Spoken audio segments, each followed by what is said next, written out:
तो जी आज हम बात करने वाले हैं अपने दिल की। जी हाँ, ये वो वाला दिल नहीं है जो आपका हर हफ्ते ही टूट जाता है या हर नए हफ्ते पे किसी और की तरफ भागने लगता है। ये वो दिल है जो सोते जाते खाते पीते आते जाते हर वक्त धड़कता रहता है, हर वक्त ये अपना काम करता रहता है। तो ऐसा क्या जरूरत है इसको? अरे भाई, हम भी थक जाते हैं, हर मशीन थक जाती है, इसको थोड़ी देर के लिए आराम करने की जरूरत है और इसमें कोई बुरी बात भी नहीं है, हम बुरा भी नहीं मानेंगे। तो फिर अगर हमारा हार्ट रुक जाए तो, और वो आराम कर ले तो हम तो बिल्कुल आराम वाली अवस्था में ही चले जाएंगे। तो ऐसा क्या है, ऐसी क्या जरूरत है और क्यों ये हार्ट लगातार काम करता है और इसका काम क्या है? देखो, हमने भोजन ग्रहण किया था, हमने उसका डाइजेशन खत्म किया। डाइजेशन में अंत में कहाँ खत्म हुआ था? छोटी आंत में। छोटी आंत में जितने भी पोषक पदार्थ थे उन सब का एब्जॉर्प्शन हो गया, क्योंकि वो सारा डाइजेशन खत्म हो गया। हमें कौन कौन सा क्या चीजें हमने डाइजेस्ट की थी? कार्बोहाइड्रेट, प्रोटीन और वसा। यही 3 चीजों का डाइजेशन किया जाता है। और जब ये अपने छोटे से छोटे कण में आ जाते हैं उसके बाद शरीर इनको एब्जॉर्ब कर लेता है। इसके बाद इन्हें जाना होता है कोशिकाओं तक। अब कोशिकाओं को इन्हें चाहिए तो क्या ऐसा थोड़ी ना है कि सारी शरीर की कोशिकाएं आई कि भैया चलो हो गया डाइजेशन, हो गया, चलो चलो चलो भंडारा हो गया है, खाना रेडी है, चल के ले आते हैं। ऐसा तो नहीं होता ना। ये आप जो है एक समय ऐसा आता है दिन का कि जब आप बैठ जाते हो, शरीर की सारी कोशिकाएं आती हैं, आपके जो छोटी आंत है वहां से लेके सारा रिचार्ज चली जाती है। ऐसा नहीं होता। तो फिर कैसा होता है? वहां पर क्या होता है, ब्लड की कई पतली पतली सी नसें होती हैं, वेसल्स होती हैं। वो क्या करती हैं, उनमें जो प्रोटीन है, जो कार्बोहाइड्रेट है, जो फैट है, वो उनमें चला जाता है। और उनमें जाने के बाद वो सारी सेल में, वो पूरे शरीर में दौड़ी होती हैं, वो वेन्स, वो सारे शरीर में हमारे भोजन को पहुंचाती हैं, जो हमारा खनिज पदार्थ है, जो हमारे लिए जरूरी चीजें हैं। ठीक है। और कोशिकाओं का जो भी खराब चीजें होती हैं कि हाँ भैया कब कैसे ले जाना है, तो जैसे हमारे यहाँ कूड़ा गाड़ी वाली आती है, वो मतलब कुछ गाड़ी वाला आया, घर से कचरा निकाला ना, पॉपुलर सॉन्ग, तो वो किस लिए बजाते हैं? ताकि आपको पता चल जाए कि भैया आ गया है गाड़ी वाला, अब अपने घर का कचरा दे दो, आप आराम से रहो, वो उसे कहीं भी डंप कर देगा। ठीक है। तो वैसे ही हमारे बॉडी में क्या होता है कि जब ब्लड जाता है तो वो अपने साथ तो अच्छी चीजें लेके जाता ही है, मतलब कचरे वाला अच्छी चीजें नहीं लाता, लेकिन इसका डबल फायदा है कि ब्लड हमारे लिए अच्छी चीजें तो लेके जाता है और जो बुरी चीजें होती हैं, जो वेस्टेज होते हैं, वो भी उसमें डाल देती है सेल और वो वापस लेके चला आता है। ठीक है। जहां उसको देना होता है वहां वो पहुंचा देता है। अच्छा, अभी साथ ये नहीं है कि आपने तो उस सर्जन पढ़ाया था कि जो भोजन में जो बेकार चीजें होती है वो तो सॉलिड चीजें, वो मतलब हर अलग, जैसे कि मैंने ये भी तो बताया था कि सांस लेने में हम ऑक्सीजन लेते हैं और कार्बन डाइऑक्साइड छोड़ते हैं। तो कार्बन डाइऑक्साइड हमारे लिए क्या है? उत्सर्जी पदार्थ है। वो किसके रास्ते से छोड़ते हैं? ब्लड के ही थ्रू होता है। तो वो मैं बता रही हूँ कि उत्सर्जन जो होता है, जो ब्लड के थ्रू उत्सर्जन का भी काम होता है। ठीक है। तो ये संवहन करता है, ये ले आके वहां तक दे देता है, भैया ये रहा तुम्हारा रास्ता और इस रास्ते से अब तुम बाहर हो जाओ। ठीक है। शराफत इसी में। तो देखो, पहले तो हम जान लेते हैं कि हमारा हार्ट क्या है, कैसे है, उसकी संरचना क्या है। ठीक। तो देखो, जो मछलियां होती हैं, सबसे लोअर से हम शुरू करेंगे। तो मछलियों में कैसा होता है कि 2 भाग होते हैं हार्ट के। ठीक है। और मछलियों में 2 भाग होते हैं और उनमें बहुत सारा एक बार में जाता है, उसके बाद से वापस। अच्छा, 2 ही बार में, एक ही बार में सारा, मतलब एक ही सर्कल चलती है। एक बार जाएगा ब्लड, फिर प्योर होके वापस शरीर में, तो एक बार ही परसेंट होता है। लेकिन हमारे ह्यूमन में या स्तनधारियों में जो संवहन होता है उसमें क्या होता है, हार्ट में 4 चैम्बर्स होते हैं। 4 चैम्बर होने की वजह से उसमें सर्कल होके बाहर निकलता है। ठीक है। एक बार वो ऊपर जाएगा, आलिंद में जाएगा, फिर नीले में जाएगा, फिर दूसरे में जाएगा, फिर बाहर निकलेगा। तो इस तरह से उसको क्या बोलते हैं? दोहरा परिसंचरण। एक बार इम्प्योर ब्लड जाता है, फिर प्योर ब्लड। अच्छा, रेप्टाइल और पंछी में क्या होता है? 3 चैम्बर्स होते हैं। ठीक। आलिंद तो 2 होते हैं, ऊपर वाले तो 2 होते हैं और नीचे वाला जो होता है वो एक ही पोर्शन होता है। ठीक। ये तो एक नॉलेज के लिए बता दिया, जो 1 वर्ड के क्वेश्चन में कभी कभी पूछ लेता है। ह्यूमन में और स्तनधारियों में कैसे होते हैं? 4 चैम्बर होते हैं। ठीक है। हार्ट बहुत छोटा सा होता है, मतलब हमारी मुट्ठी के बराबर होता है, हमारे जो पसलियां होती है उसके बीच में, और फेफड़े जो होते हैं उसके नीचे होता है। ठीक। उसके मतलब नीचे क्या, एक साइड में बीच में होता है। अच्छा, अब क्या है, हम यहाँ संरचना देखते हैं कि रफ डायग्राम मैंने बनाया है समझने के लिए। देखो, हार्ट में क्या है, ऊपर वाला भाग, देखो एक तो ये हम डिवाइड हम पढ़ेंगे सीधा सीधा, बायां और दायां, ये 2 डिवीजन हो गए, बायां साइड दायां साइड। ठीक है। अच्छा, बाएं साइड में 2 भाग और दाएं साइड में। ठीक है। देखो, जो ऊपर वाला होता है भाग उसको हम बोलते हैं आलिंद, चाहे वो बायां हो चाहे दायां हो। ठीक। और नीचे वाला भाग जो होता है उसको हम बोलते हैं निलय, बायां और दायां। ठीक। तो यानी कि ऊपर वाला पोर्शन है आलिंद, नीचे वाला है निलय। हाँ। और आलिंद क्या है, चाहे बाएं तरफ होगा तो बायां आलिंद, दाएं तरफ होगा तो दायां। और निलय में भी बाएं तरफ है तो बायां निलय बोलेंगे, दाएं तरफ वाले को दायां निलय बोलेंगे। यहाँ तक समझ में आया? अब इसकी जरूरत क्या थी? देखो, होता ये है कि जो हमारा ब्लड है वो कहाँ पर प्योर होता है। प्योर ब्लड का मतलब क्या है कि उसमें ऑक्सीजन है तो वो प्योर है, वो हमारे काम का है। और इम्प्योर ब्लड क्या है कि उसमें क्या है, कार्बन डाइऑक्साइड है। आपने देखा होगा जो हमारी वेन्स है जो ऊपर ऊपर हमें दिखाई देती है वो ब्लैक ब्लैक सी या ब्लू कलर की, डार्क ब्लू कलर की दिखाई देती है। क्यों है? तो ये खून की नली, लेकिन ये हमें ब्लू क्यों दिखाई देती है? वो क्योंकि ये इम्प्योर ब्लड है, ठीक है। और ये ऊपर होता है ना। और जो क्योंकि इसमें प्रेशर थोड़ा कम होता है। और जो प्योर ब्लड जो होता है उसकी जो धमनियां होती हैं वो नीचे होती है, उसकी जो वेन्स होती है वो नीचे होती है, उसमें प्रेशर ज्यादा होता है, ठीक है, क्योंकि उसे पूरी शरीर में जाना होता है ना, तो उसमें प्रेशर ज्यादा होता है। आपने बीपी देखो, बीपी पढ़ा होगा, बीपी क्या होता है 120/80, है ना। तो ये जो 120 क्या है, ये जो हमारा हृदय जो है वो जो ब्लड को पुश कर रहा है, किस दबाव से पुश कर रहा है, वो है 120। यानी कि जो हमारा खून है उसका जाने का दबाव कितना है 120, और 80 क्या होता है आने का दबाव। 80 कम है यानी आने का दबाव कम है, तो और जाने का, क्योंकि जाने में उसको पूरे शरीर में उसको पहुंचाना है, ठीक है। और आने में वो बहुत आराम से आ जाता है, बहुत पतली पतली देखो नसें बनी हुई हैं, और ये आराम से, इसमें ज्यादा प्रेशर नहीं होता है, ठीक है। तो यही होता है 120/80 ब्लड प्रेशर, यही होता है। हाँ, 120 का मतलब जाने का प्रेशर और 80 का मतलब ब्लड किस प्रेशर से आपका वापस आ रहा है वो, ठीक है। अच्छा, अब इसमें क्या है, हम ये देखते हैं, यहाँ से शुरू करते हैं। देखो फुसफुस यहाँ लिखा हुआ है, फुसफुस, फुसफुस हम कहते हैं फेफड़े को, ठीक है।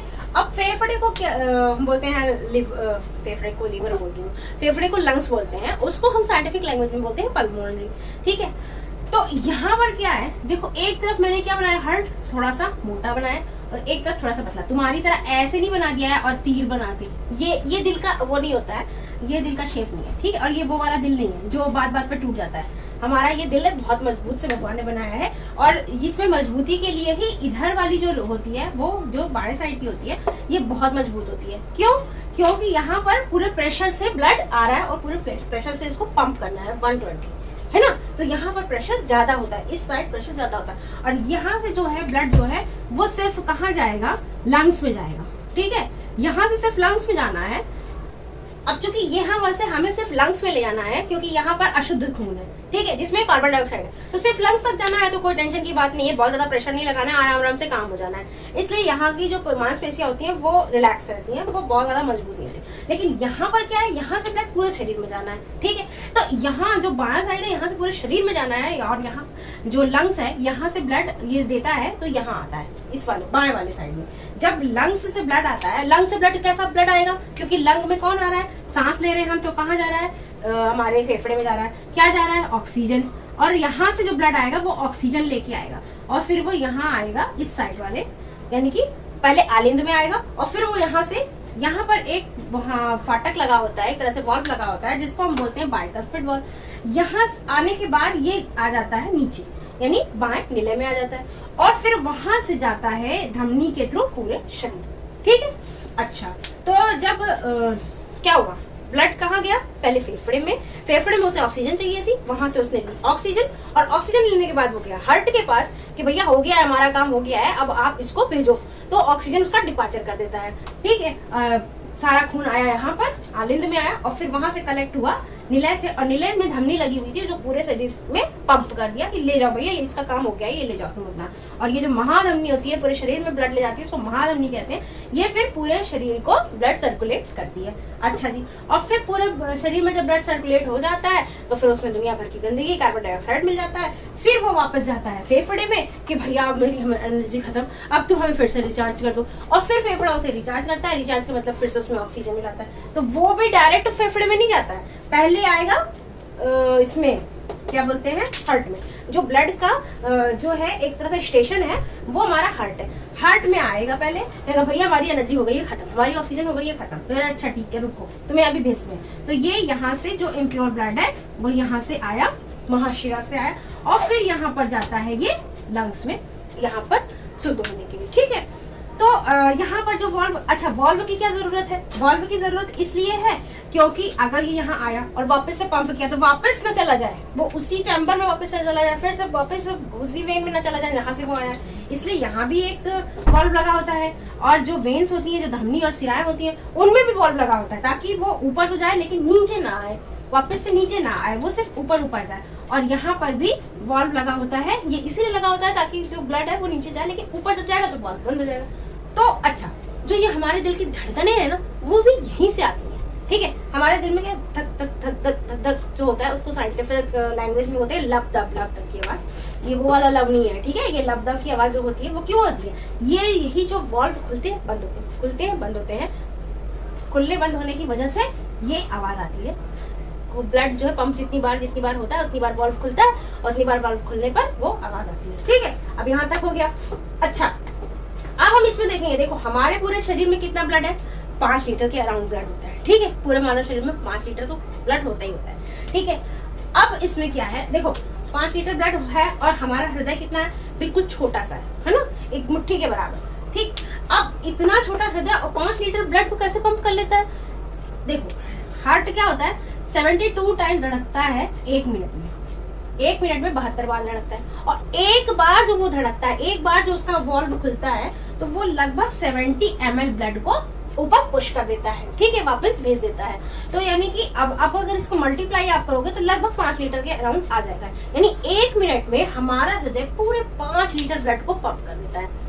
हाँ, अब देखो इतना छोटा सा, ये सारी मशीनरी सोच समझ के बनाई गई। अब पूरा 5 लीटर ब्लड एक बार आएगा कि हाँ चलो एक ही बार में ये काम हो जाया करे, पूरा हार्ट में एक बार खूब बड़ा सा हार्ट है तो पूरा हार्ट ही बना, तो बाकी चीजें कहाँ जाएंगी भाई साहब। और इसीलिए ऐसा बनाया गया है कि बस बहुत जल्दी जल्दी वो काम करे और फटाफट। अगर ये धीमा धीमा काम करने लगे, इसके जैसे देखो आप बहुत ज्यादा ऑयली खाते हो, बहुत ज्यादा कहते हैं नहीं कि कोलेस्ट्रॉल बढ़ जाएगा तो हार्ट अटैक आएगा। हार्ट अटैक क्या है, हार्ट में सप्लाई धीमी जाती क्यों हो जाएगी, क्योंकि आप बहुत ज्यादा फैटी चीजें खा रहे हो या बहुत ज्यादा ऐसी बाहर की चीजें खा रहे हो। तो उससे क्या होता है, जो हमारी जो धमनी है उसकी जो बाहरी जो वॉल होती है, जैसे ये गोल है, इसकी वॉल में वो वसा जमने लगती है, और जब वसा जम जाएगी तो ये मोटी हो जाएगी, और ये जगह हमारी क्या है, ये छोटी हो जाएगी, ब्लड के घूमने की जगह कम हो जाएगी। और जब जगह कम हो जाएगी, कोई पाइप आप ले लो, ठीक है, आप क्या ऐसे पाइप से पानी डालो तो ठीक है, नॉर्मल प्रेशर से चलता है, और बहुत दूर तक पाइप बहुत प्रेशर बढ़ाना होता है तो आप क्या करते हो, थोड़ा सा पाइप दबा देते हो, तो क्या होता है, ब्लड का प्रेशर, अरे वाटर का प्रेशर क्या होता है, बढ़ जाता है ना। वैसे ही अब यहाँ पाइप में अगर जगह कम हो गई तो बीपी तो हाई हो जाएगा ना, और फिर ब्लड बहुत ज्यादा, उसमें बहुत ज्यादा दबाव भी पड़ने लगता है, और उसका काम भी रुकावट। भाई जरूरी थोड़ी है कि वो इतनी जगह जब घेर लेगा उसके बाद बंद हो जाएगा जमना, ऐसा तो नहीं है। वो जमता जाएगा, जितना भी आप खाते जाओगे वो जमता ही जाएगा, ब्लॉक भी हो सकता है, हो ही जाता है। तो फिर क्या होगा, ब्लड की सप्लाई बंद हो जाएगी। तो भैया इसे भी तो काम करने के लिए चाहिए, कुछ खाना पानी चाहिए। तो इसीलिए कहते हैं जो कोलेस्ट्रॉल बढ़ता है वो हार्मफुल इसीलिए होता है, ठीक है, क्योंकि वो जाके वेन्स में जम जाता है और फिर वो क्लॉटिंग कर देता है, वो जमा हो जाता है, ब्लॉक कर देता है, ठीक है। तो इसलिए कोलेस्ट्रॉल अच्छा नहीं होता। अच्छा, तो 5 लीटर जो ब्लड होता है वो ऐसे ही एक बार आता रहता है, 70 ml करके, और वो ऐसे जाता रहता है। लगभग 1 मिनट में 72 बार ब्लड पंप किया जाता है, तो पूरे शरीर का ब्लड 1 मिनट में पंप हो जाता है, ठीक है। इतना तेज काम करता है हमारा हार्ट। और देखो अच्छा, जो ब्लड होता है वो कोलाइडल टाइप का होता है। आपको पता ही है ब्लड में बहुत सारी चीजें होती हैं, हमारे प्लेटलेट भी होते हैं, आरबीसी भी होता है, डब्ल्यूबीसी। अब तो आप जान ही गए होंगे, जब से कोरोना आया हर किसी ने जान लिया कि भैया प्लेटलेट भी है, कम ज्यादा होते ही रहते हैं अक्सर ही। हाँ, उसके बाद आरबीसी तो आपको पता ही है, ब्लड का खून का कलर क्या होता है, लाल होता है, ठीक, वो तो आपको पता ही है। प्लाज्मा भी आपको पता ही हो गया होगा, 50 दफा गए होंगे डॉक्टर के यहाँ चेक कराने के लिए, तो वो प्लाज्मा से ही बीमारी चेक करता है ना। और उसके बाद आप अब तक तो आप डब्ल्यूबीसी भी जान चुके होंगे, है ना। तो बचा क्या, हर चीज। तो ये सारी चीजें ब्लड में घुली होती है, ये सारे कण होते हैं, इसको रुधिराणु बोलते हैं, रुधिराणु। तो ये कण होते हैं, तो इसी वजह से इसको कोलाइडल बोलते हैं। जैसे दूध भी होता है वो कोलाइडल होता है, वो दिखता है आपको बिल्कुल एक जैसा, लेकिन जब वो फट जाता है क्या होता है, पानी अलग हो जाता है, सॉलिड अलग हो जाता है ना। तो वो एक कोलाइड है, उसमें वो तैर रहे हैं, लेकिन वो इतने छोटे कण है कि हमको सब एक जैसे ही लगते हैं, जैसे लगता है एक सोल्यूशन ही है, लेकिन वो एक सोल्यूशन नहीं है। वैसे ही ब्लड है, वो एक कोलाइडल, उसमें कई चीजें मिली हुई है। और उसका बेस क्या है, उसका बेस होता है प्लाज्मा बेस होता है, उसमें बहुत सारी चीजें मिली हुई होती है, ठीक है। तो प्लाज्मा क्या होता है, 60% प्लाज्मा होता है, और उसी में सारे ये आरबीसी, डब्ल्यूबीसी, प्लेटलेट सब मिले होते हैं, ठीक है। तो इस तरह से एक प्राकृतिक कोलाइड है, और इसका पीएच कितना होता है, 7.4। ये क्षार होता है, एसिड तो हो नहीं सकता, एसिड तो आपकी रगों में बहेगा तो आप बचोगे नहीं ना, तो ये क्षार होता है, इसका पीएच होता है 7.4। अच्छा, एक चीज बहुत इंपॉर्टेंट है कि मेल में क्या होता है, आदमियों में ब्लड क्या होता है, औरतों से थोड़ा ज्यादा होता है, ठीक। जैसे आदमियों में 5.5 5.5 लीटर है, तो औरतों में कितना है, 5 लीटर। अब ऐसा क्यों होता है, देखो ये नेचुरली है कि प्रकृति ने थोड़ा सा आदमियों को टफ बनाया है और महिलाओं को थोड़ा नाजुक, या ये इस तरह से कह लीजिए कि क्योंकि ये चीजें थोड़ी कम ज्यादा हैं, थोड़ी नेचुरली कम ज्यादा होती है, इसलिए बाय नेचर ही फीमेल जो होती है वो थोड़ी नाजुक होती हैं और आदमी थोड़ा रफ एंड टफ होते हैं। हीमोग्लोबिन भी होता है, तो देखो ऐसा नहीं है कि महिलाओं में गुंजाइश इसलिए रखी है कि वो पुरुषों का खून पी के बैलेंस कर लेंगी, ऐसी बात नहीं है। ये बिल्कुल भी मिथ है, ठीक है, ये बिल्कुल सच्ची घटनाओं पर आधारित नहीं है, हालांकि कहीं कहीं अपवाद तो होते ही हैं। तो इस वजह से नहीं ऐसा किया गया है कि आदमियों को ज्यादा दिया गया है कि बाद में उनका खून पी लिया जाता है। अच्छा, हीमोग्लोबिन का भी यही हाल है। हीमोग्लोबिन भी जो है पुरुषों में थोड़ा ज्यादा होता है, 14 ग्राम पर डेसीलीटर, और फीमेल में 13 ग्राम, ठीक है। डेसीलीटर में इसको नापते हैं, जिसमें हीमोग्लोबिन ज्यादा होगा, ठीक है। हीमोग्लोबिन क्या होता है? आयरन होता है।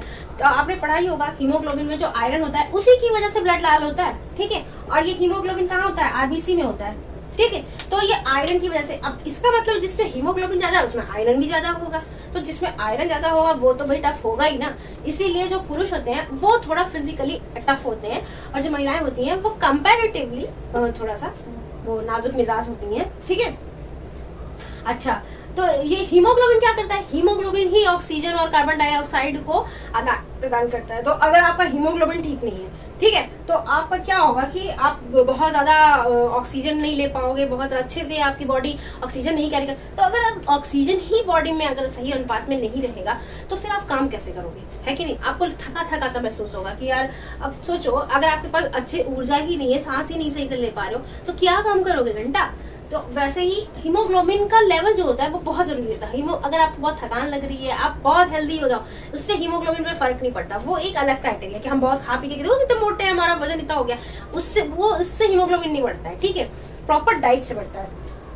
अच्छा, अब हम देख लेते हैं कि ये तो हो गई हमारे ब्लड की बात। अब ब्लड हमारा कैसे हार्ट में आता है और कैसे ये पूरे शरीर में जाता है, ये भी हमने समझ लिया। अब इसके बाद थोड़ा सा ब्लड को भी समझ लेते हैं। ब्लड में जैसे मैंने बताया प्लाज्मा होता है, मेजर पार्ट प्लाज्मा का होता है जो कि 60% होता है, और रुधिराणु 40%। अब रुधिराणु में होती है 3 category, RBC, WBC, platelet. Platelet के बारे में तो आपने बहुत सुना होगा कि प्लेटलेट अक्सर ही गिरी रहती है, उसकी प्लेटें कम हो गई, उसकी प्लेटें कम हो गई, हमेशा यही रिपोर्ट में आता रहता है, वो डेंगू हो गया। ये देखो प्लेटलेट क्या काम करती है, प्लेटलेट हमारी ब्लड में क्लॉटिंग का काम करती है और हमें स्ट्रेंथ भी देती है, ठीक है।